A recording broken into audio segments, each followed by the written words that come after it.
Hello friends, welcome back to my channel. हम लोग आज के वीडियो में ईवीएस से रिलेटेड कुछ इम्पॉर्टेंट क्वेश्चन को सॉल्व करेंगे जो कि आने वाले सीटेट एग्ज़ाम के लिए बहुत ही इम्पॉर्टेंट है। हम लोग ईवीएस के कई टॉपिक को क्लियर भी कर चुके हैं फ्रेंड्स। एक एक टॉपिक करके हम सॉल्व भी करा रहे हैं थ्योरी के रूप में, और प्रैक्टिस सेट भी आप लोग को करा देते हैं। पहला क्वेश्चन है, विज्ञान के प्रतिभाशाली छात्र की क्षमताओं को बढ़ाने के लिए निम्नलिखित में से कौन अधिक लाभदायक है। ऑप्शन है कमज़ोर छात्रों की मदद के लिए उसे प्रेरित करना, दूसरा है उसे जांच करने के लिए, ऑप्शन 3 है नई परियोजनाओं में उसकी मदद करने के लिए, या फिर उसे स्व अध्ययन के लिए निर्देश देने के लिए।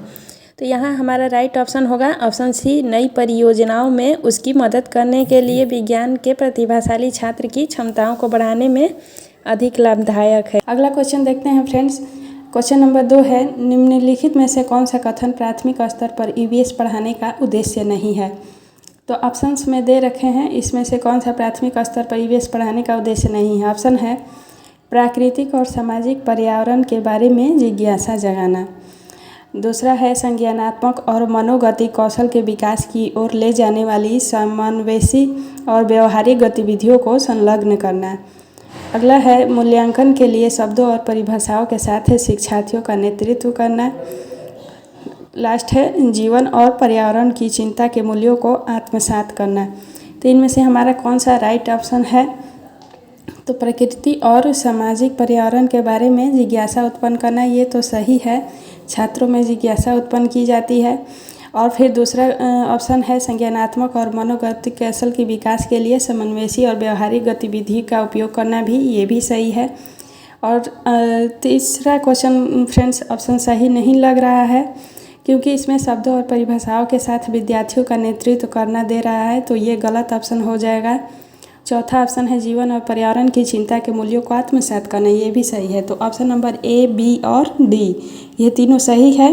सी ऑप्शन जो है वही ईवीएस पढ़ाने का मुख्य उद्देश्य नहीं है, इसलिए हमारा राइट ऑप्शन सी होगा। अगला क्वेश्चन देखते हैं फ्रेंड्स। क्वेश्चन नंबर 3 है, ईवीएस पाठ्य पुस्तक में रेलवे टिकट का नमूना दिखाने का विचार। तो ईवीएस की पाठ्य पुस्तक में रेलवे टिकट दिखाने का क्या विचार है, यानी कि क्या उद्देश्य है, छात्रों में क्या जागृत किया जा सकता है इसके प्रति। तो ऑप्शन है छात्रों को रेल किराए के बारे में बताना, दूसरा है उन्हें टिकट में उपयोग किए जाने वाले विभिन्न संक्षिप्ताक्षरों का ज्ञान कराना, तीसरा है निर्णय लेने के लिए छात्रों के कौशल को बढ़ाना, या फिर वास्तविक जानकारी के साथ बातचीत करने और अवलोकन कौशल को विकसित करने का अवसर देना। तो जी हाँ, हमारा राइट ऑप्शन यहाँ ऑप्शन नंबर डी ही हो जाएगा। रेलवे टिकट दिखाने का मुख्य उद्देश्य यही है कि वास्तविक जानकारी छात्रों को बताया जाए और उनके अवलोकन कौशल को विकसित किया जाए, यानी कि छात्र टिकट के बारे में जान सके और उन्हें इसका कौशल भी विकसित हो सके। अगला क्वेश्चन देखते हैं फ्रेंड्स। अगला क्वेश्चन है क्वेश्चन नंबर 4, बीज अंकुरण की अवधारणा को सबसे अच्छे तरीके से पढ़ाया जा सकता है। तो बीज अंकुरण की अवधारणा को किस प्रकार से अच्छे तरीके से पढ़ाया जा सकता है। ऑप्शन है अंकुरित बीज को कक्षा में दर्शाकर और अंकुरण की प्रक्रिया को समझाकर, दूसरा है बोर्ड पर ड्राइंग के माध्यम से अंकुरण चरणों को प्रस्तुत करके, तीसरा है बीज बोने के लिए विभिन्न चरणों का पालन करने और उनका चित्र बनाने के लिए कहकर, या फिर चौथा है बीज अंकुरण की तस्वीरें दिखाकर। तो यहाँ हमें ऑप्शन ए, बी और डी तो बिल्कुल ही रॉन्ग लग रहे हैं। ऑप्शन नंबर सी जो है बीज बोने के लिए विभिन्न चरणों का पालन करने और उनका चित्र बनाने के लिए कहकर, तो यही ऑप्शन नंबर सी हमारा यहाँ सही होगा। ए, बी और डी गलत है, क्योंकि ऑप्शन नंबर सी में दिया है बीज बोने के लिए विभिन्न चरणों का पालन करके। तो छात्र यहाँ चरण बाई चरण देखेंगे कि बीज का अंकुरण किस प्रकार से होता है और वास्तविक स्थिति का इस ऑप्शन के माध्यम से वह ज्ञान करेंगे। तो जहाँ छात्र वास्तविक स्थिति का ज्ञान करते हैं, यानी कि उन्हें क्रम बाय क्रम सिखाया जाता है या फिर चित्र बनाने के लिए भी कहा जा रहा है, तो गतिविधि को भी शामिल किया जा रहा है, इसलिए ऑप्शन नंबर सी सही है। अगला क्वेश्चन आ गया फ्रेंड्स। अगला क्वेश्चन देखते हैं, निम्नलिखित में से कौन सा ईवीएस पाठ्य पुस्तक में पहेली और पजल को शामिल करने का उद्देश्य नहीं है। तो इस क्वेश्चन में पूछ रहा है कि ईवीएस पाठ्य पुस्तक में पहेली और पजल को शामिल करने का उद्देश्य क्या नहीं है। तो यानी 4 ऑप्शन में से 3 उद्देश्य हैं, बाकी एक नहीं है। ऑप्शन देखते हैं छात्रों में आलोचनात्मक चिंतन क्षमता विकसित करना, दूसरा है छात्रों में तर्क क्षमता विकसित करना, तीसरा छात्रों के मन को भ्रमित करना है और चौथा है छात्रों के मन को भ्रमित करना और उन्हें भ्रम का आनंद लेने देना। मन दिया है फ्रेंड्स डी ऑप्शन में, तो इसलिए मैंने लिख दिया है, थोड़ा टाइपिंग मिस्टेक। यहाँ ऑप्शन नंबर सी हमारा जो है वो गलत है, क्योंकि छात्रों के मन को भ्रमित करना दे रहा है। छात्रों के मन को हम भ्रमित नहीं कर सकते हैं, बल्कि उनके मन की जिज्ञासा को शांत किया जाता है। भ्रम की स्थिति पैदा करके उसका आनंद ले सकते हैं कि छात्र उसके बारे में क्या सोच रहे हैं, इसलिए ऑप्शन सी यहाँ गलत है, बाकी तीनों सही है। अगला क्वेश्चन पे आते हैं फ्रेंड्स। अगला क्वेश्चन देखते हैं। क्वेश्चन नंबर 6 है, ईवीएस शिक्षक के रूप में आप छात्रों को चिड़ियाघर ले जाने की योजना बनाते हैं। निम्नलिखित में से आप छात्रों को कौन सी गतिविधियां शुरू करने की अनुमति नहीं देंगे। तो हम ईवीएस शिक्षक के रूप में छात्रों को चिड़ियाघर ले जाना चाहते हैं, तो उनमें से कौन कौन सी गतिविधि की अनुमति छात्रों को नहीं देंगे। तो ऑप्शन है नीचे, चिड़ियाघर में उन जानवरों की तस्वीरें लेना जिन्हें वे वहाँ देखेंगे। दूसरा है चिड़ियाघर में वे जो कुछ भी देखते हैं उसका चित्र बनाने के लिए अपनी ड्राइंग की किताबें साथ ले जाना। ये तो सही है फ्रेंड्स। तीसरा है चिड़ियाघर में जानवरों के लिए बहुत सारा खाना ले जाना। ये ऑप्शन जो है वो थोड़ा डाउटफुल है, कितना खाना हम ले जाएंगे जानवरों के लिए, इसलिए ये गलत लग रहा है। चौथा है चिड़ियाघर में विभिन्न जानवरों द्वारा खाए जाने वाले भोजन का पता लगाने की कोशिश करना। जी हाँ, ये बिल्कुल सही है, ऑप्शन नंबर डी। तो यहाँ हमारा ए, बी और डी सही है, सी जो है ये गलत ऑप्शन है। अगला क्वेश्चन पे आते हैं। अगला क्वेश्चन देखते हैं फ्रेंड्स। क्वेश्चन नंबर 7 है, सही है। क्वेश्चन नंबर 7 है, प्राथमिक स्तर पर मूल्यांकन में शामिल होना चाहिए। तो प्राथमिक स्तर पर मूल्यांकन में क्या शामिल होना चाहिए। ऑप्शन है, शिक्षार्थियों और अभिभावकों के साथ निरंतर और असंरचित शिक्षक अवलोकन। दूसरा है, प्रत्येक सप्ताह किए गए औपचारिक परीक्षण और खेल शामिल होने चाहिए और रिपोर्ट कार्ड में दर्ज किए जाने चाहिए। तो रिपोर्ट कार्ड के बारे में जो दे रहा है ये तो थोड़ा डाउटफुल ऑप्शन लग रहा है। अगला क्वेश्चन देखते हैं। सॉरी फ्रेंड्स, ऑप्शन वर्ष के अंत में अर्धवार्षिक और वार्षिक परीक्षाएं, ये भी गलत है, क्योंकि दैनिक परीक्षा जो होती है वो छात्रों के अधिक मूल्यांकन किया जा सकता है। तो यहाँ ऑप्शन नंबर ए सही है, शिक्षार्थियों और अभिभावकों के साथ निरंतर और असंरचित शिक्षक अवलोकन किया जाएगा, यही प्राथमिक स्तर पर मूल्यांकन में शामिल किया जाना चाहिए। अगला क्वेश्चन देखते हैं। क्वेश्चन नंबर 8 आ गया, ईवीएस कक्षा में सरल प्रयोग और प्रदर्शन किए जा सकते हैं।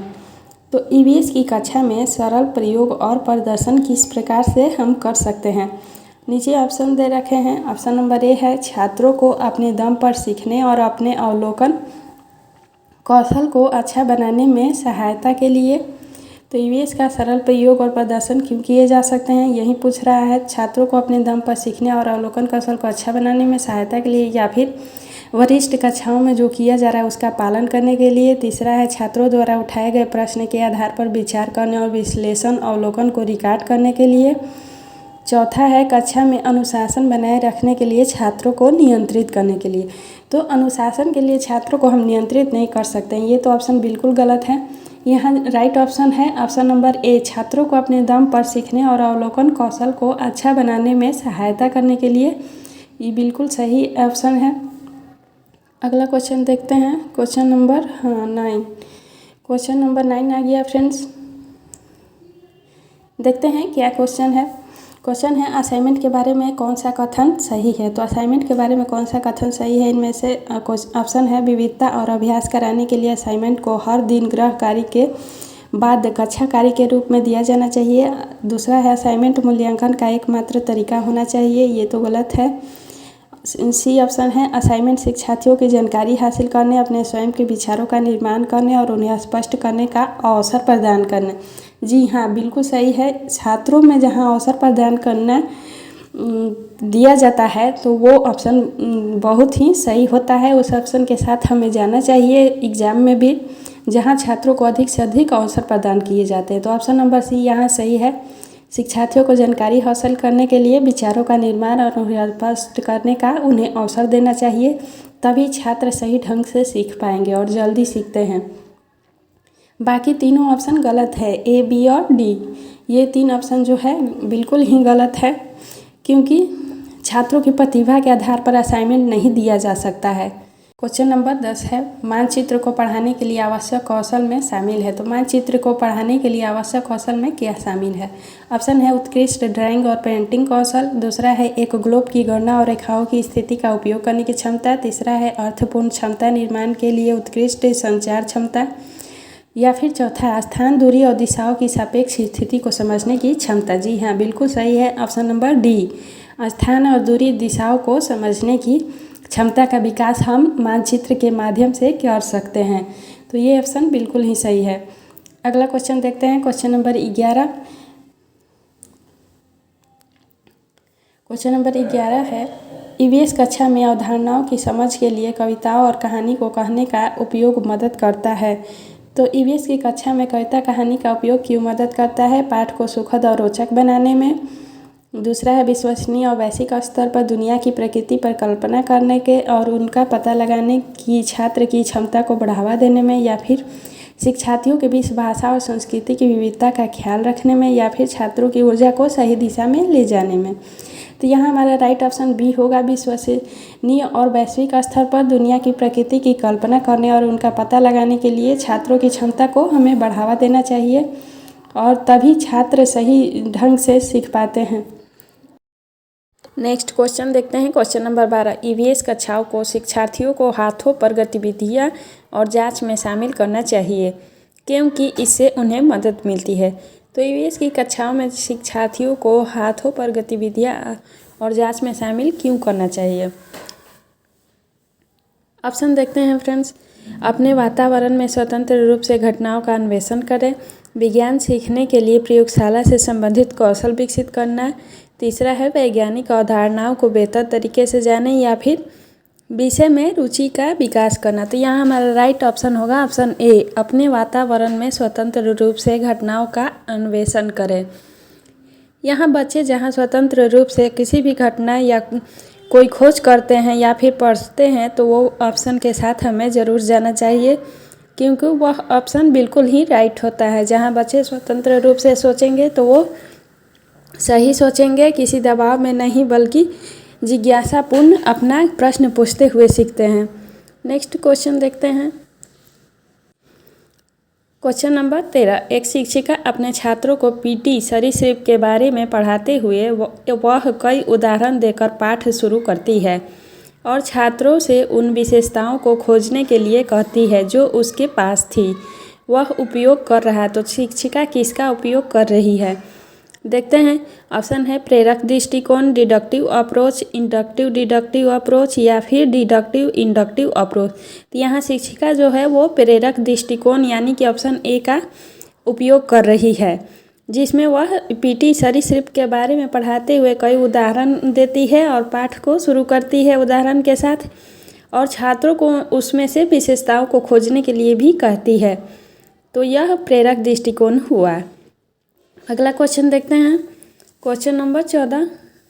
कक्षा 5 के छात्रों के लिए एक शिक्षक जानवरों के बोझ पर कक्षा ले रहा है।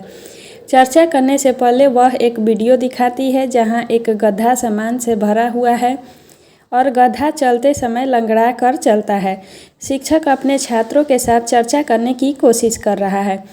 तो इस प्रसंग को प्रस्तुत करते हुए शिक्षक क्या चर्चा करने की कोशिश कर रहा है छात्रों के साथ? ऑप्शन है गधे की उपयोगिता, दूसरा है गधे का उपयोग परिवहन के लिए किया जा सकता है, तीसरा पशुओं का अधिभार और शोषण, चौथा ऑप्शन है दोनों ए और बी। तो यहाँ ए और बी तो गलत है, तीसरा ऑप्शन सही है, पशुओं का अधिभार और उनके शोषण का व्यंग प्रस्तुत कर रहा है शिक्षक छात्रों को कक्षा में और उसको चर्चा करने का उस पर प्रयास कर रहा है। अगला प्रश्न है क्वेश्चन नंबर 15। ईवीएस के पीछे की विचारधारा अरबिंदो और गांधी जैसे शैक्षिक विचारकों के दर्शन के साथ मेल खाती है। जैसे कि ईवीएस, तो यहाँ अरबिंदो से अरविंद घोष और महात्मा गांधी जैसे विचारकों के दर्शन के साथ ईवीएस की कौन सी विचारधारा मेल खाती है वो पूछ रहा है। जैसे कि ईवीएस ऑप्शन में है बच्चों में समस्या सुलझाने की क्षमता विकसित करना, बच्चों का समग्र विकास करना, बच्चों में सामाजिक क्षमताओं का विकास करना, या फिर ये सभी। तो यहाँ हमारा ऑप्शन नंबर बी सही है, बच्चों का समग्र विकास की बात अरविंद घोष और महात्मा गांधी ने भी की है।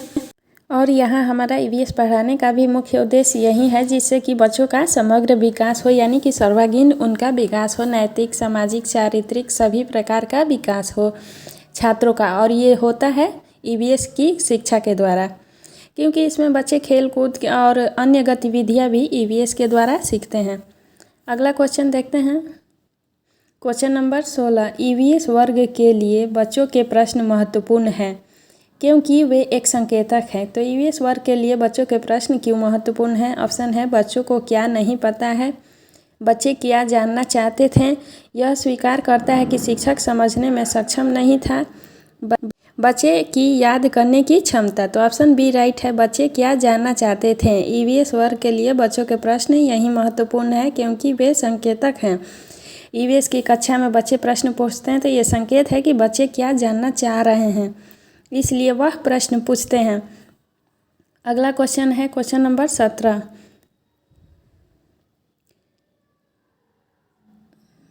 ईवीएस में स्टोरी टेलिंग एक प्रभावी शिक्षण रणनीति है।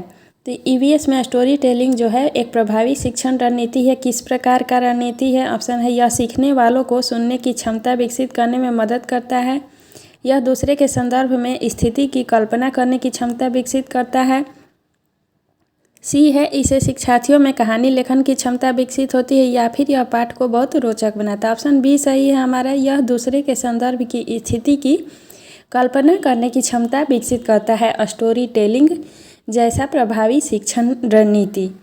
तो यहाँ हम स्टोरी टेलिंग के माध्यम से दूसरे के स्थिति को संदर्भ को समझने की कल्पना को विकसित कर सकते हैं छात्रों में। अगला क्वेश्चन देखते हैं। क्वेश्चन नंबर 18 है, एक प्राथमिक शिक्षक बच्चों के साथ ईवीएस कक्षा में विभिन्न फसल त्योहारों पर चर्चा कर रहे हैं, यह उनकी मदद करेगा। तो शिक्षक जो हैं वो बच्चों के साथ ईवीएस की कक्षा में फसल के त्योहारों पर चर्चा क्यों कर रहे हैं? ऑप्शन है, इन त्योहारों के बारे में जानना चाहते हैं, हमारे देश में कटाई की प्रक्रिया के संबंध में मौजूद विविधता को समझना चाहते हैं, या फिर उनके अनुभवों को अर्थ प्रदान करना चाहते हैं, या फिर ऑप्शन डी है दोनों, ए और बी। तो हमारे यहाँ ए और बी दोनों ऑप्शन राइट है, यानी कि ऑप्शन डी सही है।